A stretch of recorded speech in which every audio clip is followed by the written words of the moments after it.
ओम नारायण नारायण नारायण नारायण। सब मित्र को राम राम।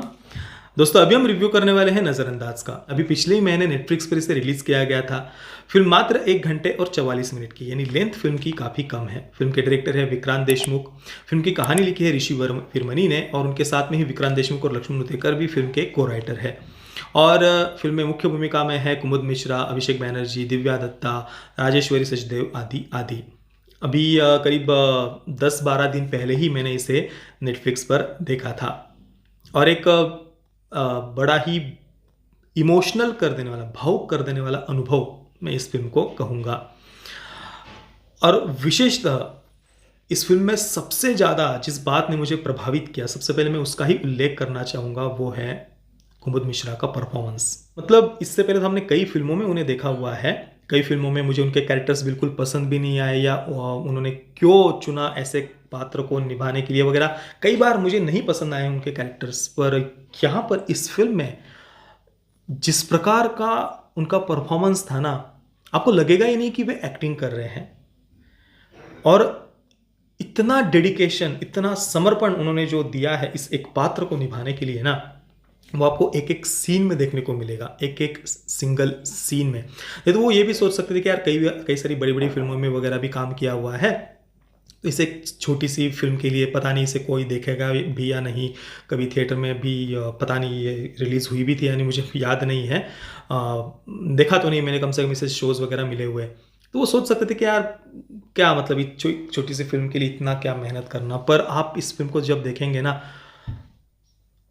उन्होंने सच में अपना 100% क्या उससे भी ज़्यादा दिया है। लगभग हर एक सीन में आपको वो देखने को मिलेगा, और यही इस फिल्म का सबसे बड़ा प्लस पॉइंट है, कुमुद मिश्रा का परफॉर्मेंस। ये कहानी है काकों से दिव्यांग व्यक्ति सुधीर भाई की, जिन्होंने बचपन में ही अपने घर को, अपने बचपन के प्यार को छोड़ दिया था संगीत के लिए।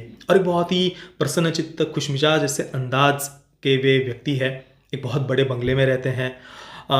उनके संगीत के जो गुरु है मार्क डिसुल्वा, उनका नाम बताया है। और मृत्यु से पूर्व उनके संगीत के जो गुरु थे, उन्होंने अपनी सारी संपत्ति अपने शिष्य के नाम यानी सुधीर भाई के नाम कर दी थी। और उसी उनके बंगले में, एक बहुत बड़ा बंगला है, उसमें वो रहते हैं। और घर की देखभाल करती है भवानी। दिव्या दत्ता ने कैरेक्टर प्ले किया है। और भवानी ने भी बचपन में ही अपने सौतेली माँ के तानों से, समाज के तानों से घर को छोड़ दिया था। इसके बाद तीसरा कैरेक्टर है एक चोर का। अभिषेक बैनर्जी ने कैरेक्टर प्ले किया है, जिसका अपना कोई नाम नहीं है, अनाथ है। बचपन से ही लोग कुछ भी ऐसे ए बच्चा बच्ची ऐसे कुछ भी नाम से उसको पुकारते आए हैं। तो ऐसा अभिषेक बैनर्जी का ये चोर का कैरेक्टर सुधीर भाई के जीवन में आता है। सुधीर भाई उसे अपने घर तक लेकर के आते हैं। घर पे आने के बाद में वो उसे अली नाम देते हैं। एक मजाक में वो कह देते हैं कि या अली मदद कर, इस प्रकार से। तो ऐसा तुम्हें मैं पुकार लूँगा, ऐसा वो कहते हैं। अब भवानी और ये अभिषेक बैनर्जी का चोर का कैरेक्टर कुमुद मिश्रा के साथ रहने लगते हैं। धीरे धीरे पता चलता है कि कुमुद मिश्रा अपनी विल बना रहे हैं, वसीयत वगैरह जो भी है। तो दोनों ही खुश करने का प्रयास करते हैं सुधीर भाई को, कि वो उनकी संपत्ति उनके नाम कर दे। भवानी सोचती है कि उसके नाम पूरी संपत्ति आ जाए, चोर सोचता है कि उसके नाम आ जाए।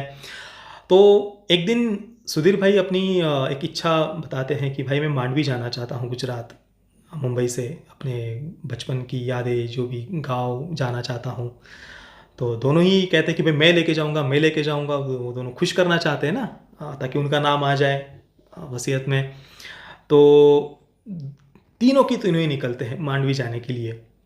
और जो एक विशेष बात, एक रोड ट्रिप पर आधारित तो कई सारी फिल्में हमने देखी हुई है, पर यहाँ पर जो विशेष बात मुझे लगी ना इस जर्नी में, जो लोकल, जो हमारी हर एक राज्य की अपनी अपनी एक अलग अलग खाद्य संस्कृति है। तो उस खाद्य संस्कृति को भी, अलग अलग जो डिशेस है, यहाँ पर खांडवी उन्होंने दिखाई है। बेसन की वड़ी उसको हम कह सकते हैं।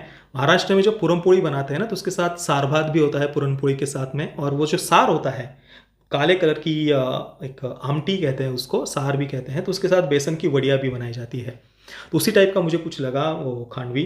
तो उसको वो बनाने पर जो एक बिल्कुल उसको जो फोकस किया है ना उन्होंने, एक उसको समय दिया है उन्होंने, वो किस प्रकार से कितनी सुंदरता के साथ में बनाया जाता है। तो वो जो लोकल जो कल्चर है, खाद्य संस्कृति है, इन सब बातों पर भी उन्होंने फोकस किया है।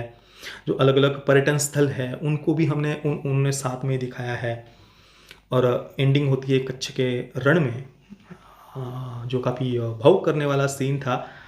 तो ये जो रोड ट्रिप है उसमें बहुत सारे इमोशंस हमारे अंदर ये फिल्म जगाती है, हंसाती भी है, भावुक भी करती है। सुधीर भाई का जो बचपन का प्यार था वो फीलिंग्स भी हम फील कर पाते हैं सुधीर भाई के उन इमोशंस को हम अंदर से। और बाकी खाद्य संस्कृति, लोकल कल्चर आदि तो साथ में दिखाते जाती ही है ये फिल्म। कुल मिलाकर एक काफ़ी अलग और अच्छा एक्सपीरियंस मैं इस फिल्म को कहूँगा। और परफॉर्मेंस के बारे में तो कहना ही क्या, उसकी तो जितनी भी प्रशंसा की जाए उतनी कम है।